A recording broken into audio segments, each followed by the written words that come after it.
¿Esta? Ya te digo.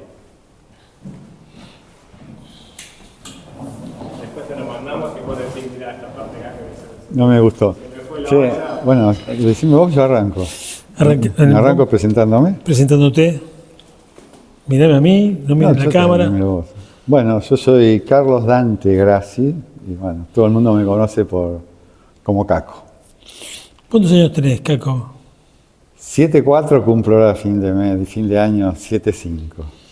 ¿Y cuántos hace que estás en el agua, que estás corriendo? Surfé por primera vez en fines del 64. ¿Y cómo fue eso? ¿Fueron con amigos? ¿Por qué fue? Lo que pasa es que tenía amigos, los Tiribelli, tenía por varios lados, por el lado de Pipo Muñoz también, mi prima hermana Ofelia estaba de novia con Pipo, y su actual mujer. Y bueno, todo eso me llevó a un día en el Torreón ir a meterme al agua. ¿Eran ustedes conscientes de que estaban haciendo algo que mucha gente en Mar del Plata miraba y no entendía por qué, de dónde eran, de dónde venían esas tablas? Claro, la gente que yo siempre estuve en relación con el mar. Siempre navegué, o sea, a vela, remé, mucho también de chico, y bueno, y en la playa siempre barrenando, con los barrenadores de madera, pero siempre acostados, hasta que aparece esto de ir parado arriba de la tabla, ya con tablas mucho más grandes, y bueno, ese primer día fue un flash así de qué sensación, porque una cosa es ir en la tabla acostado, como un body, y otra cosa es ir parado. O sea, la sensación es totalmente diferente. La velocidad se siente diferente también. Si bien es cierto, en el body por ahí sentís más velocidad, ¿no? Pero la sensación de ir parado en algo que es totalmente inconstante y que tenés que dominarlo, bueno, eso me hizo una reflexión. ¿Había influencias? ¿Cómo te llegó a vos la primera visión del ser? ¿Lo viste en revistas? ¿Cómo fue? No, fue en principio por Pipo Muñoz, que él fue el primero que fabricó una tabla acá en la Argentina, y al ver que ellos empezaron con eso, bueno, yo inmediatamente también quise empezar. Y así fue. ¿Y te acordás cómo fue ese proceso? ¿Se juntaron y dijeron, vamos a hacer una tabla y materiales? ¿Cómo fue eso? O sea, las primeras tablas que llegaron eran importadas, por eso Pipo dice, bueno, ¿cómo hago para hacer mi propia fábrica? O sea, él mismo fabricarlas. Lo que pasó fue que en realidad fueron situaciones paralelas, en el sentido de que llegan tablas importadas y paralelamente Pipo ya hacía un año y pico estaba investigando cómo fabricar una tabla para ir parado arriba de una ola. Entonces, no lo sabíamos cómo era. Caco, ¿y recordás cómo fue ese proceso? Porque, ¿dónde fueron a una carpintería? ¿Cómo consiguieron los materiales? ¿Cómo fue eso? Pipo fue el que hizo todo en el sentido que él lo investigó. Él, al tener su familia, aserradero, le fue mucho más fácil hacerlo, pero él investigó todo cómo hacer la primera tabla. Yo vengo después, en donde empiezo a surfear, y claro, eran muy poquitas las tablas que había, así que teníamos que esperar que alguien saliera para que te prestara la tabla, porque en la playa había 4 o 5 tablas, más no había. Y ahí es donde digo, no, yo quiero traer mi tabla también. Y bueno, Pipo las estaba fabricando ya, había empezado a fabricar las primeras tablas, entonces voy y le digo, ¿cuánto sale una tabla? Y salía, no sé, ahora no me acuerdo, pero pone 100. Entonces lo fui a ver a mi viejo y le digo, papá, quiero comprarme una tabla. Y me miró así como, una tabla de surf. Y me dice, ¿cuánto sale? Y sale 100. Entonces, qué sé yo, y me dice, bueno, está bien, tenés 50, el otro 50 es tu problema. Entonces, digo, ¿cómo hago? Entonces, con los 5, lo veo a Pipo y le digo, Pipo, tengo 50. Como diciendo, a ver, por ahí me la hace por 50. Entonces me dice, vamos a hacer una cosa, con los 50 te podés comprar los materiales. Comprar los materiales, la tabla te la haces vos y yo te dirijo cómo hacerla. Y así hice mi primer tabla en mi casa. En el garage de mi casa. Muy autodidacta, muy No teníamos idea de lo casero, que estábamos ¿no? haciendo. Había cosas que no sabíamos qué hacer. En realidad los dos que la fabriqué, por supuesto, la fabriqué yo, con el que se involucró fue Leopoldo Tiribelli. El resto, a la tarde, venían a casa todos a ver qué es lo que estábamos haciendo. Tengo fotos de ahí fabricando la tabla en casa. Y bueno, era todo a ojímetro. Y bueno, ¿cuánto de catalizador? ¿Cuánto de acelerador? Y qué sé yo, más o menos ponele. Y ahí nos pasaron cosas. Un día la tabla no fraguaba y quedaba todavía pegajosa hacia la fibra de vidrio. Y entonces no tuvimos mejor idea que ponerle papeles de diario para que seque. Para que absorba. Y bueno, y me fui a dormir. Al otro día de la mañana, o sea, había fraguado. Y bueno, le decíamos el diario a esa tabla. ¿Y la probaron? ¿Cómo hicieron eso? ¿Sí? No, eran tablas, eran 10 pies. Y ¿Eran muy pesadas? ¿Eran pesadas? Sí. Bueno, en realidad esa primer tabla que fabricamos en casa, la hicimos ya de foam. El foam era marrón, era el que se usaba para las cámaras frigoríficas, no como aislante, o sea que vos le metías el dedo y se atravesaba. Entonces por eso había que ponerle mucha tela, o sea, la fibra de vidrio había que ponerle bastante, mínimo dos telas para que tuviera algún tipo de consistencia, ¿no? O sea, que fuera fuerte. Y eran 4 pedazos de foam que los pegábamos al alma. El alma era hueca, era con 4 maderas hechas, porque eso nos permitía que la tabla tuviera más o menos 24 pies de ancho, si no nos daba el ancho, creíamos que la tabla tenía que ser ancha. Entonces, y eso lo fabricaba Pipo, y Pipo me regala el alma. Se me aparece un día y me dice, mira, te hice el alma para tu tabla. Fue fantástico. Bueno, llegaron los 4 bloques de foam y los pegamos al alma, y bueno, ahí shapeamos con Leopoldo y le dimos la forma a la tabla que más o menos creíamos que tenía que tener, que tenía que ser, y bueno, y le empezamos a poner la fibra de vidrio, y la tabla la hicimos, pigmentamos la resina. Normalmente las tablas se pintaban, y nosotros no. Yo conseguí en el astillero, o sea, la familia, que ellos trabajaban con fibra de vidrio y tenían el pigmento, o sea, para pigmentar, que normalmente se hacía con tonalba, la misma que se usaba para las pinturas, pero en polvo. Entonces, bueno, lo usamos, o sea, con polvo pigmentamos la resina color bordeaux. O sea que también querían estar en la estética, en el diseño. Sí, no, que la tabla también tenía que ser linda. Por eso, claro. Pero te imaginas, con un foam marrón, era difícil que podía ser linda. Había que pintarla de blanco, había que darle un montón de manos, y eso era peso, era mucho peso. Claro. Y bueno, o sea que le hicimos con eso, y cuando la terminamos, la tabla, la pesamos y pesaba 9 kilos. Y dijimos, no. O sea que para llevar a la playa era todo un trámite. No, era muy liviana. No podía ser una tabla tan liviana. Que generalmente pesaban el doble las Las tablas. teníamos que llevar de a 2 la tabla, uno adelante agarrado y otro atrás. Y en general se llenaban de agua, y con el agua que pesaban muchísimo. Y las pesamos 9 kilos. No va a andar esa tabla. No va a andar porque... Más el peso de ustedes. Entonces agarró y le pusimos una tela más y la llevamos a 11 kilos. Entonces dijimos, igual era liviana.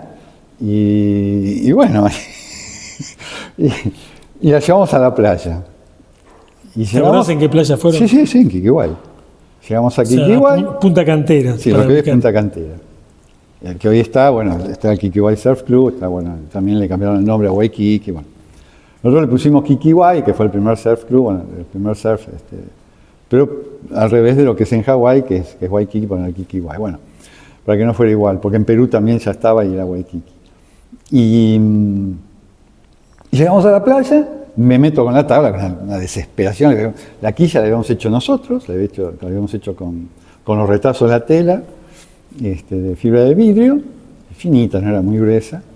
Y me meto al agua, remo, agarrabas todas las horas, semejante tabla, me paro y zumbaba la tabla. Zumbaba, o sea, como una vibración, como zumbaba. Digo, agarro una segunda ola de nuevo. ¿Qué pasa? Le digo, estaba Leopoldo también en el agua. Le digo, Leopoldo, la tabla zumba. Le digo, no puede ser que zumba. Usala, probala. Se sube, boludo, dice, sí, es zumba, ¿qué pasa? Salimos del agua, la saco la tabla del agua, que yo, y empezamos a mirar, y la mirábamos. No entendíamos, ¿viste? Dejá de agarrar acá, ¿no? Así que era una cosa así, como, o sea, y mirábamos la quilla, la mirábamos de un lado, la mirábamos así, qué sé yo, y la tocábamos a ver si se había aflojado. No se había aflojado. ¿Y por qué vibre? Y mirábamos a ver si había algo. No teníamos ni idea por qué vibraba. O sea, zumbaba y vibraba. Y llega Pipo. Entonces, le digo, Pipo, la tabla zumba. Y dice, no puede ser. ¿Cómo que? Sí, mirá, vení. Entonces, claro, no había visto la quilla que habíamos hecho. O sea, el filo de la quilla lo habíamos hecho al revés. El filo de la quilla en realidad está atrás. Claro. El frente de eso. Nosotros le habíamos hecho un... O sea, era una gilet. Entonces, claro. Sacaba vos por entonces me dice, no, hicieron el filo de la quilla al revés. Uy, bueno, ¿qué hacemos ahora? Y no, hay que lijarla. Y ahí con una piedra ahí en Waikiki, en Quiquiguay, yo empecé a sacarle el filo a la quilla. ¿Y recordás cómo fue la introducción de la parafina? ¿Cómo pudieron hacer eso? Bueno, yo ya cuando Pipo ya había hecho su aprendizaje. O sea, tuvimos la suerte que Pipo, cuando él hace su primer tabla, van ahí a Playa de los Ingleses, con los dos, con Raúl, con el pelado y con Cola, ¿no? Los hermanos más. Los hermanos, sí. Y Ventura estaba Luis. Sí, los tres hermanos Muñoz y Fox, está la foto de ellos cuatro en la. Y Luis Ventura, sí, la foto famosa. Foto famosa de su primer día en Playa de los Ingleses, y se metieron en el agua y claro, se resbalaban. Totalmente. Porque no sabían que había que ponerle parafina a la tabla. Entonces, bueno, yo llegué con ese aprendizaje. Está bien, o sea, Pero ahí también Pipo tuvo que investigar porque la madre era muy buena tejedora y parafinaba la lana. Y ahí empiezan con ese tema, que ponerle cera, qué sé yo, y con el tema de la parafina, y bueno, y ahí encuentran también que lo que se le ponía era parafina. O sea que todas estas cosas hicieron que evolucionara entre el grupo de ustedes el cómo surfear.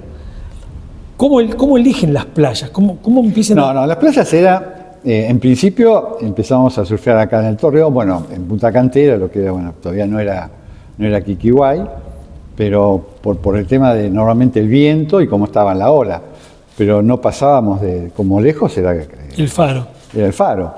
Y en general surfábamos acá en el centro, sobre todo en el Torreón, porque a todos nos quedaba cómodo, y si no, Playa Grande íbamos. En realidad íbamos al yacht, no íbamos a otro lado que no fuera el yacht.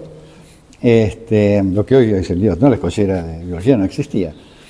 Y estaba ya el Narvachos, el barco que estaba hundido, que eso generaba como un canal contra la escollera norte, como que aceleraba la ola, ¿no? Entonces la ola entraba bien, o sea, perpendicular a la escollera. Estamos hablando después del año 65, cuando un barco griego se quiebra frente a Playa Grande, ¿no? Que fue un desastre, porque no podíamos surfear porque estaba lleno de petróleo y todo eso. Pero en general también muchos empezaron también a ir a La Perla, pero en general estábamos acá en y acá, donde estamos acá en la Playa Popular también, ustedes en la Bristol. Sí, después empezamos a surfear también. En invierno vimos acá que rompía en la escollera, acá le decíamos la Popu, y empezamos a surfear, y sobre todo porque nos era cómodo, porque nos tirábamos por la escollera.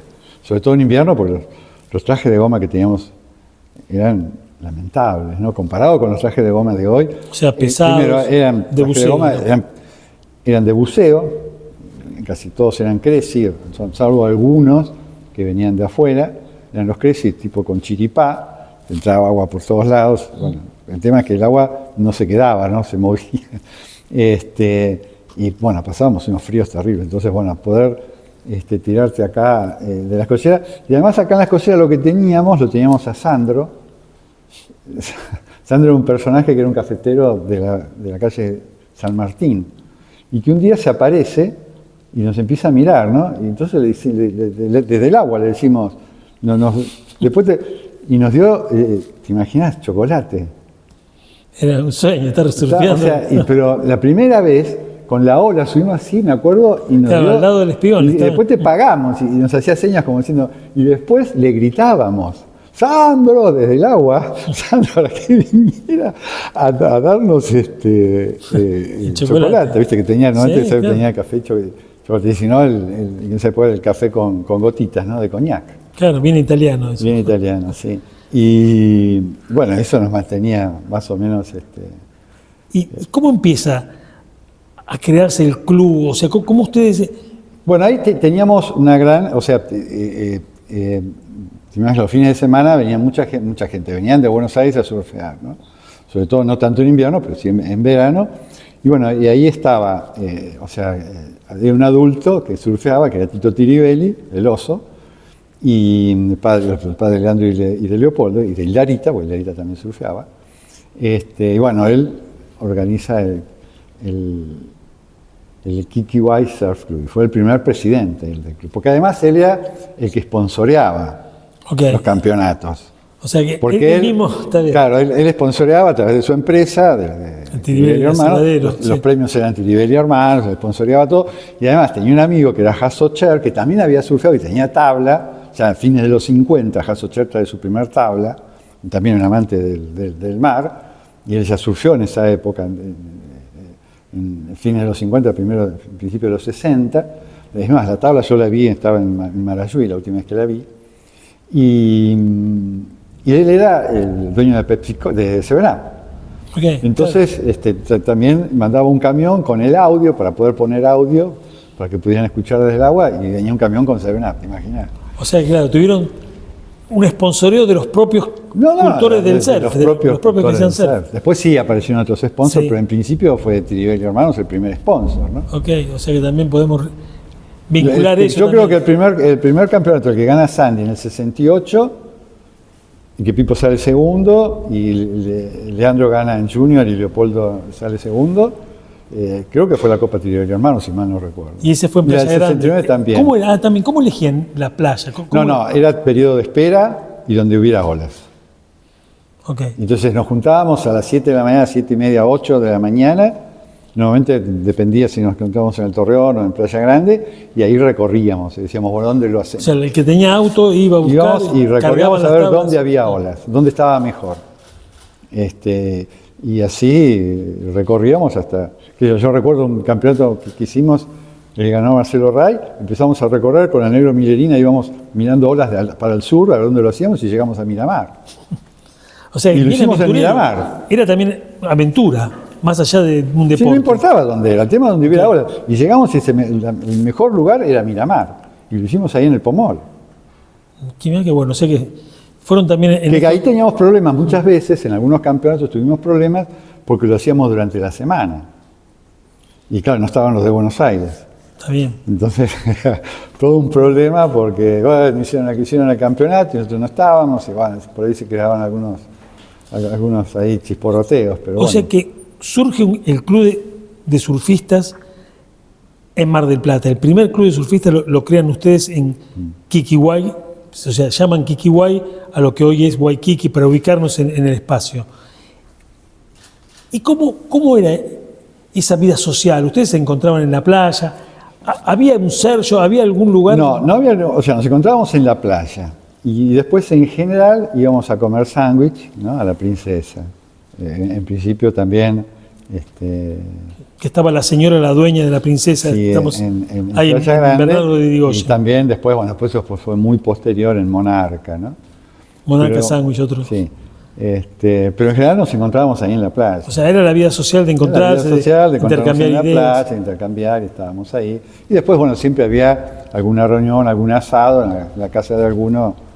Y ya tenían... Puedo pensar que éramos pocos, entonces nos juntábamos, estamos hablando a comer. Y en esa época, por ejemplo, Sandy recordó, la familia tenía una quinta en Chapalmar, no en Chapa, sino más cerca, más para acá, cerca ahí de Lobos.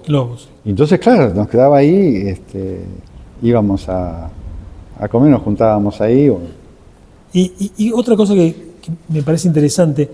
¿Cómo empezaron a vincularse con la prensa, con los medios, para salir del grupo y tratar de mostrar un deporte organizado? Bueno, en principio siempre hubo contacto con periodistas y los mismos periodistas después se empezaron a interesar respecto al surf.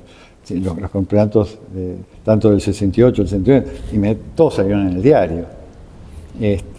Pero bueno, esa movida en principio la hizo Tito Tiribelli, porque también le interesaba que saliera en el diario, sí, claro, ponía todo. Está bien, muy bien. Ponía todo, decía, bueno, por lo menos que pongan en el diario que la copa es Tiribelli Hermanos. Y después Tito se interesó en conseguir una licencia de tablas. Claro, las tablas que fabricábamos nosotros, comparado con las tablas que entraban, que en esa época eran californianas, la diferencia era abismal. Era abismal. Y fines del 69, medio del 69, Tito se va a Estados Unidos, con Hilda, con la mujer, a ver qué podían hacer para traer y fabricar acá tablas con materiales americanos. Y primero se contacta con Greg Knoll y, bueno, tiene entrevistas, se reúne, qué sé yo, pero según contaba, estaba en otra, el gordo, estaba como que mucha bolilla no les dio. Pero también en ese momento estaba muy fuerte Gordon Smith. Entonces los van a ver a Gordon Smith, que eran chicos jóvenes, sobre todo Larry Gordon, que fue el que siempre las cartas eran con él. Pues yo en algún momento le traducía las cartas a Tito y le escribía en inglés a Larry con intercambio. Bueno, y ahí arregla con Gordon Smith y les compra todo para fabricar 100 tablas. O sea, compra todos los materiales, el foam, la resina, la fibra de vidrio, absolutamente todo, pero no solamente compra eso, sino también compra herramientas, que nosotros no teníamos ni idea de las herramientas que usaban allá. Compra todo. No solamente compra todo eso, sino que lo manda a Leopoldo a que vaya a la fábrica a trabajar. Claro, hacer un curso, claro. Un curso para aprender. Sobre todo porque teníamos que hacer el foam. Y el primer foam, están las fotos, el primer foam blanco que se hizo con matriz de hormigón. Impresionante, o sea, un catafalco de hormigón donde se espumaba lo que se espumaban ahí y se hicieron los 100 foam y yo en realidad trabajaba Tito, Leandro Leopoldo, según Leandro, como siempre dice él, trabajaba poco él y yo. O sea que los que empezamos a eran fabricar jóvenes. las tablas. ¿Ustedes qué edad tenían en ese momento?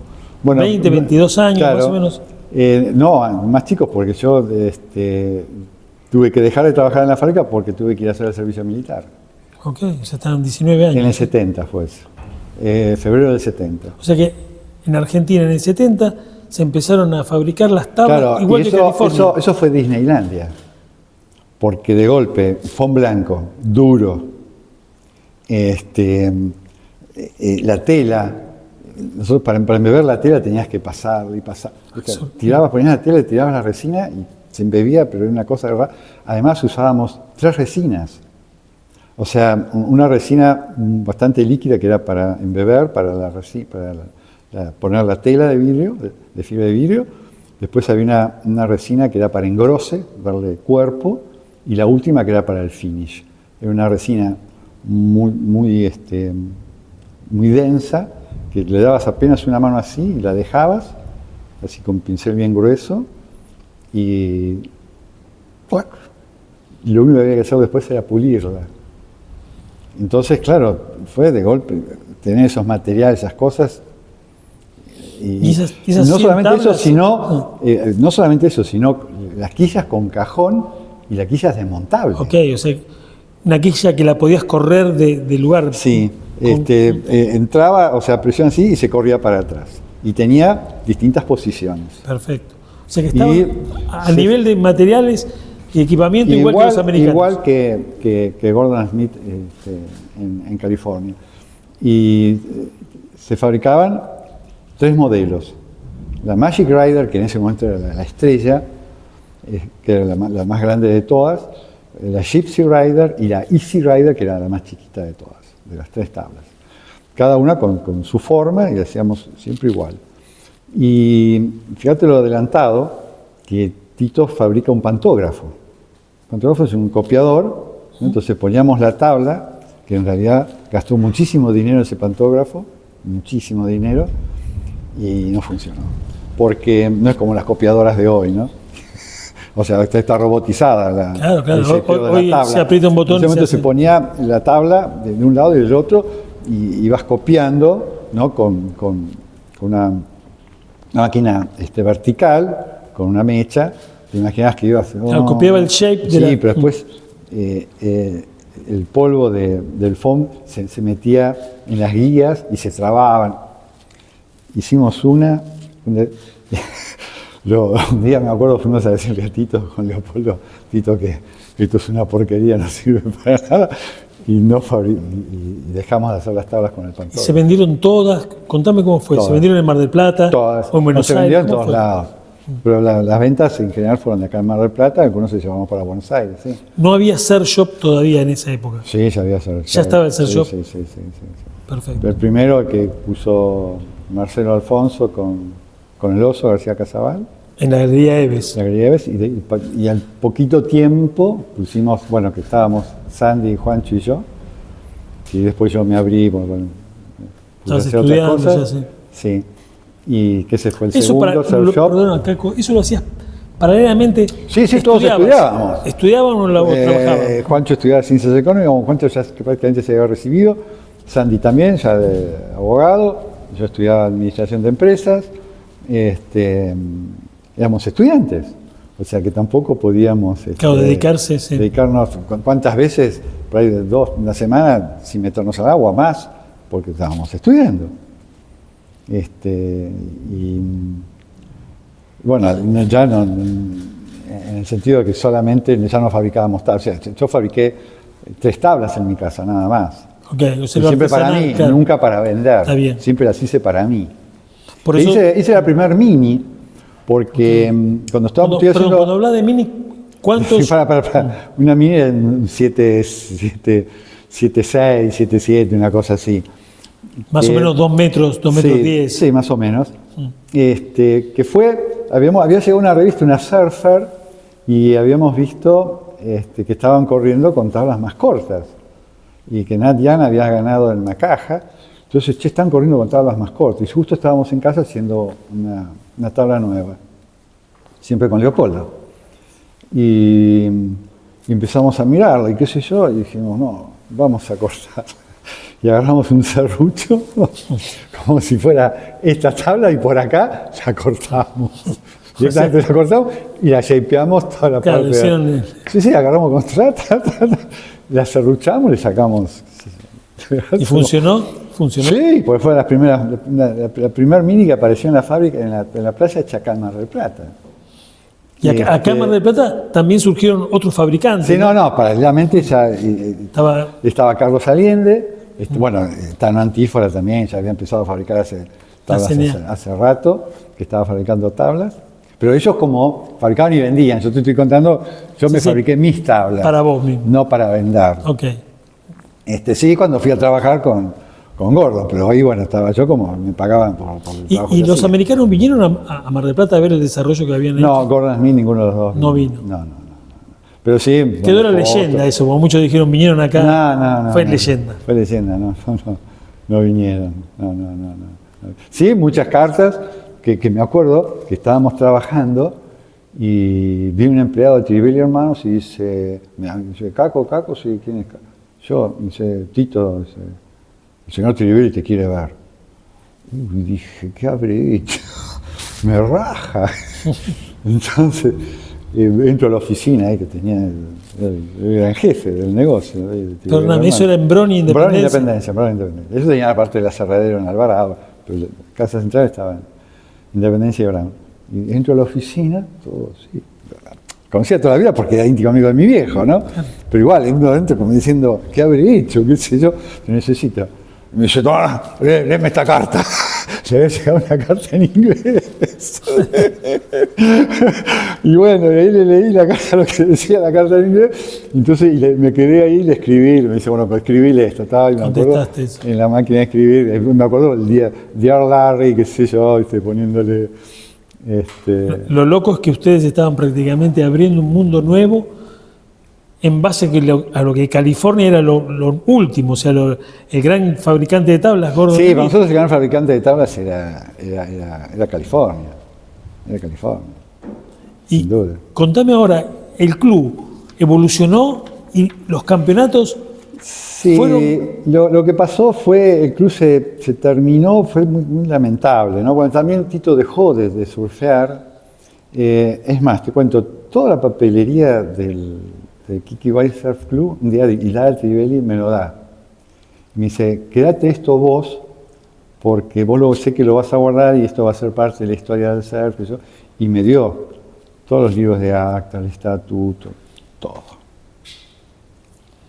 Y en una mudanza, no sé qué pasó, nunca más lo pude encontrar, no sé qué pasó. quedó la bandera que tiene Sandy en la casa. Pero son todo, yo testigos. tenía ahí todo, quién eran los socios, los primeros socios. Estaba Claro, que es un documento todo. histórico, por eso. Siempre digo, por ahí en alguna valija lo puedo ser que lo encuentre. O sea, mil vueltas. Y por eso después fundan el Mar del Plata el Surf Club. No, ahí lo que pasa es que después Quiquiguay desaparece en el sentido que nosotros teníamos un lugar ahí en lo que es hoy Quiquiguay, y había un señor que tenía ahí, que era guardavidas, Camino se llama. caminos, y él cambia, pues consigue la concesión y le pone Waikiki. Y ahí nosotros creamos el Mar del Plata Surf Club. Ok. O sea, el cambio de nombre de Quiquiguay a Waikiki hizo Mar que del Plata, ustedes- ahí ya éramos todos marplatenses. Perfecto. Porque en el Quiquiguay Surf Club, muchísimos, eran de Buenos Aires. ya estaban todos, los de Buenos Aires ya estaban todos. Y me acuerdo, lo fundamos en la casa del Negro Bacani, en realidad en el quincho de la casa del Negro Bacani.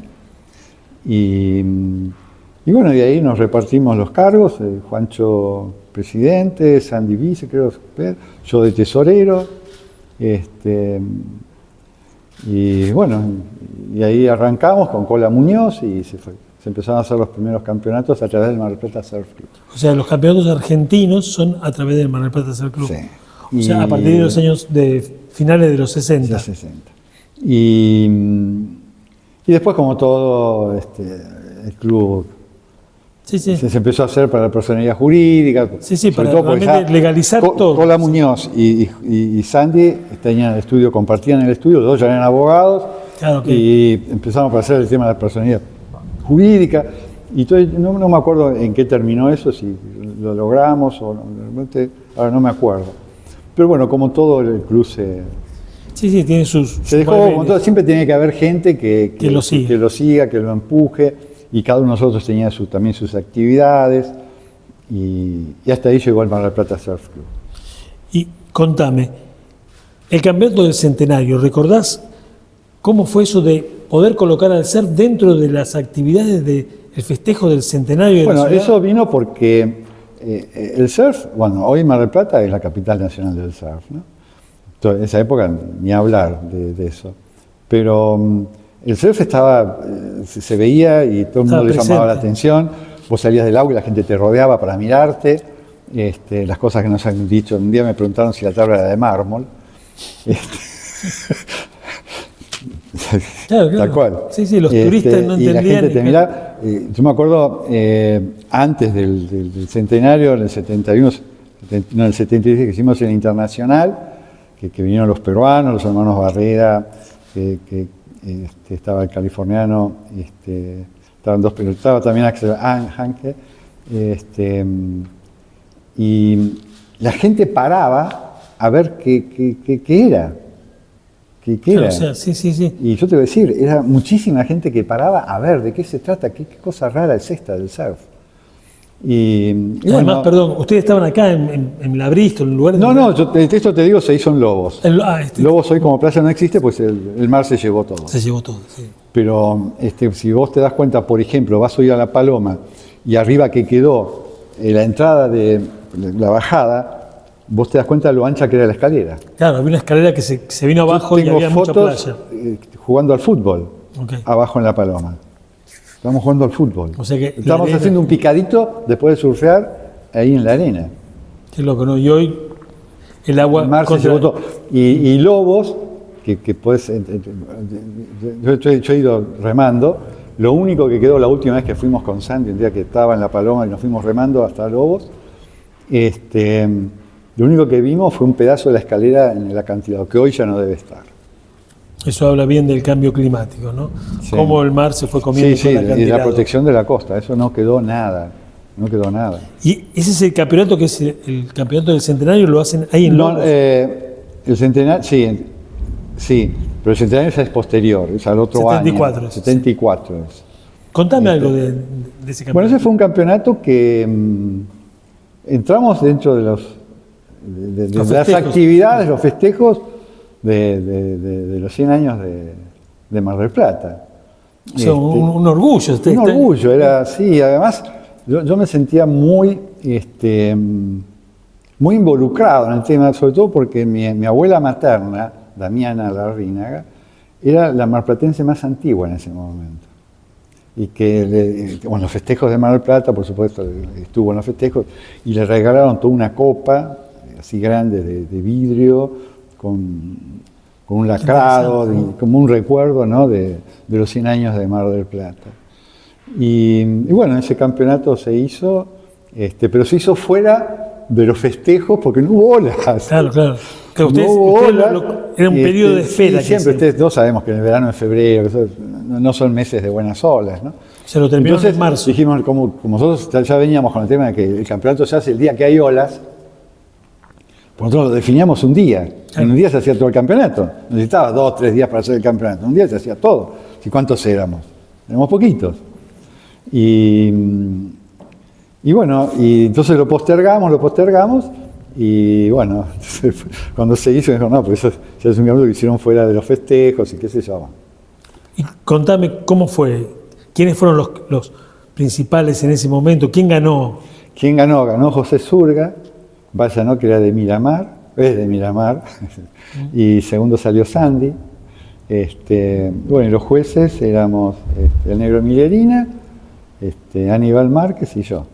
¿Tenés un recuerdo de eso? Yo tengo un recuerdo, sí, bueno, se habían hecho, claro, en los festejos los premios eran importantes y hasta nos dieron una placa, ¿no es cierto?, donde consta que éramos los jueces del campeonato. Qué bueno, un recordatorio.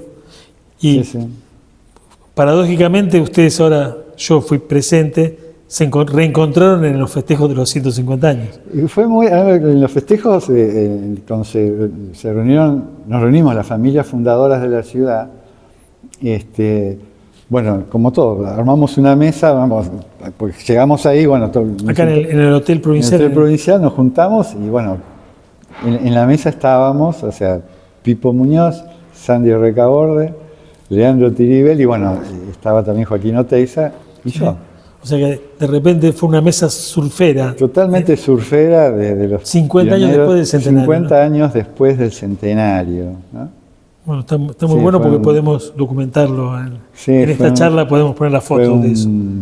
Bueno, fuimos juntos prácticamente, Sí, ¿no? Al festejo de las familias fundadoras. Bueno, Caco, y ahora que estamos hablando de las familias fundadoras, ¿nos podés relatar un poquito los orígenes familiares y lo interesante de esto es la italianidad que representa esto? Yo vengo de en su dos familia? familias italianas, tanto de padre como de madre, ¿no? En realidad, por parte de mi madre, abuelo y abuela, mi abuelo era italiano, ¿no es cierto? Y mi abuela no, vasca. Por parte de paterna, o sea, por parte de los Grassi, sí, los dos italianos.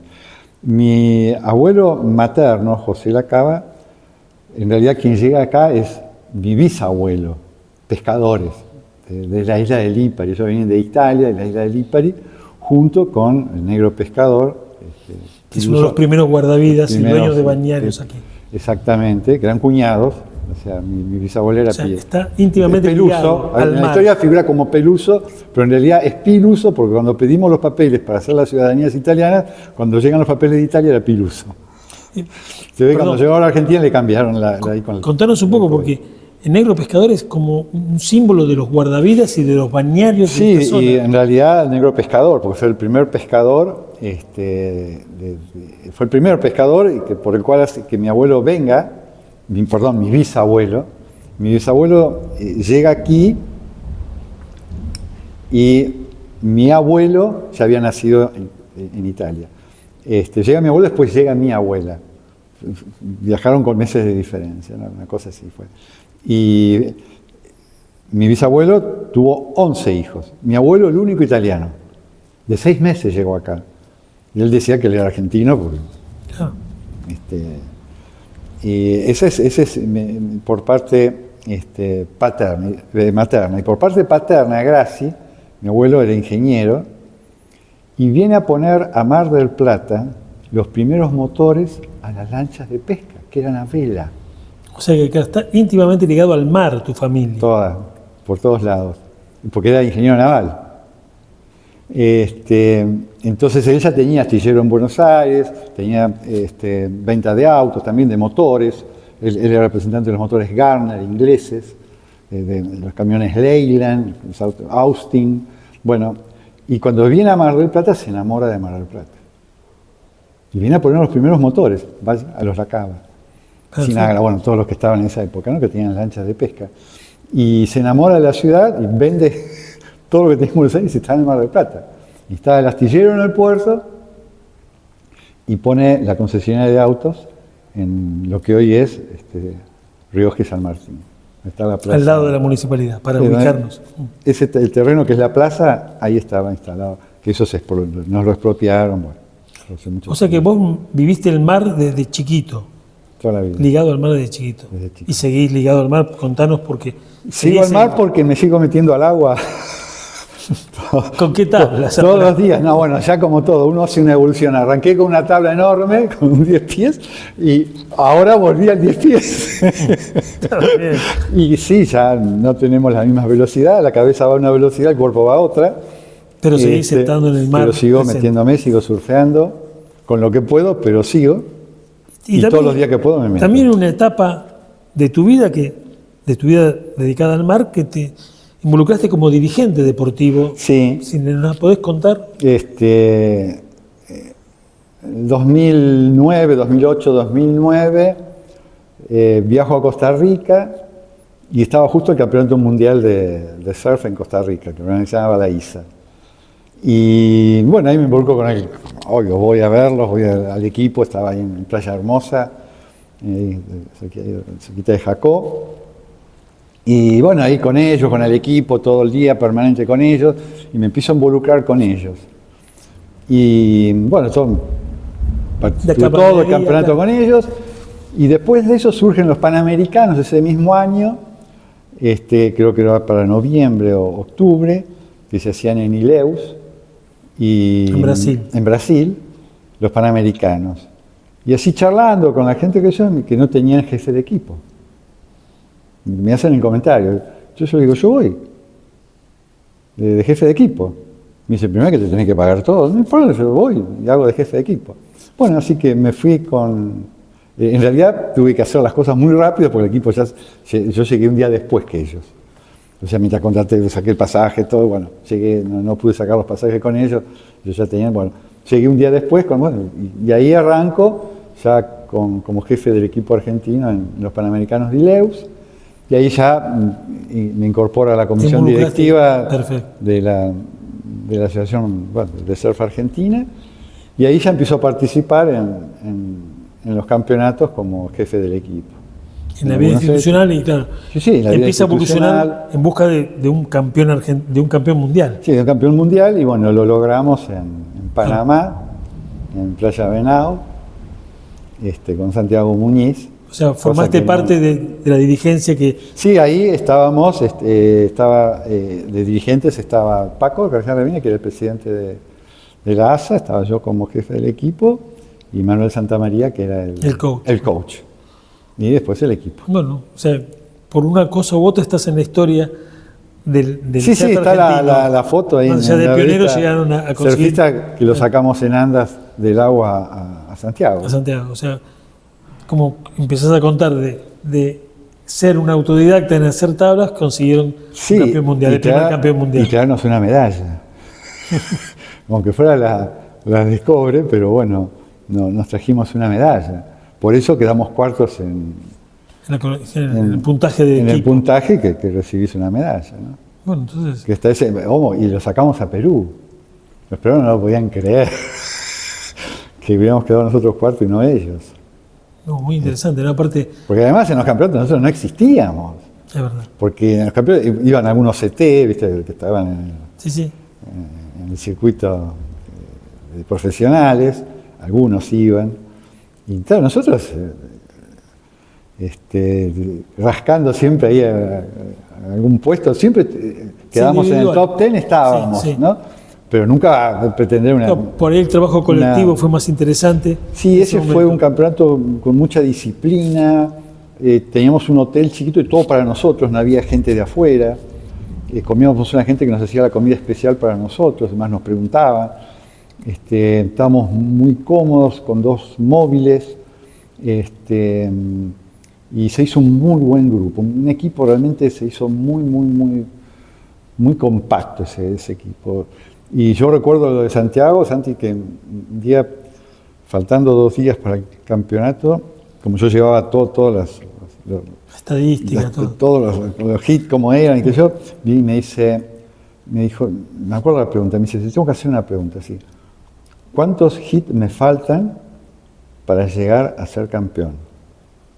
Entonces agarro, digo, te faltan 7 hits. Digo, 7 hits. Paso a paso. Fue difícil, ¿no? Pero bueno, se consiguió. Bueno, Caco, muchas gracias por los recuerdos. Y bueno, seguimos en la lucha, ¿eh? Seguimos en la lucha camino. y seguimos en el agua. Exactamente, está buenísimo. Me dicen, como estoy en el agua, no te ven, algunos que te conocen, porque hay mucha gente que ya no conoces en el agua, a veces entras al agua y no conoces a nadie. Y te dice, ¿y cómo estás? Y yo digo, si estoy acá, Estoy bien. estoy fantástico. Aparte de lo bueno que vos corres cualquier tipo de ola, chiquita, mediana, grande, no es que... Ya grande no. Bueno, está bien, pero Playa Grande, si yo te he visto en ola grande, de Playa Grande. Sí, pero ya cuando se pone muy pesado ya no, Ok, pues ya ok. físicamente ya no, me cae una serie encima y ya está, canto las zurras y me voy afuera. Y bueno. Y sí, ya no lo aguantás. Ya no. Bueno, pero lo importante es que se... Aparte está el tema de la lentitud. Ok, seguramente, bueno, pero para eso están las tablas estas que estás usando. Por eso porque no es la que necesito una pesaba. tabla. Sí. El otro día me prestaron, el Rulo Prensky me prestó una para aprender, la soft. Sí, Claro, sí. me agarré todas las olas. Claro, Me decían, sí. La de epoxi, esa claro, de epoxi. me decían Caco atrevido, gritaba en el agua, te agarrás todas las olas. Y claro, pero ¿sabes qué pasa? Que La tecnología. es más, me parece que el año que viene arranco con, Una epoxi, desde epoxi. con la soft. Claro. Además también hay un tema que como uno está lento, el tema de golpearse con la tabla. Y con esa te golpeas y no pasa nada. Claro, no es lo mismo que vos hacías de 11 kilos. Sí, no. No, esa te pegaba en la cabeza y te partían. Esas tablas eran... Chocar con una tabla de esas era terrible. Muchas gracias, la verdad que estamos haciendo una cosa interesante, ¿eh? Porque fuera de joda, es interesante porque lo importante, Caco, que son recuerdos vividos, ¿viste? No es que vamos, porque ahora cualquiera fake news, cualquiera te pone, ¿eh? Ah, sí.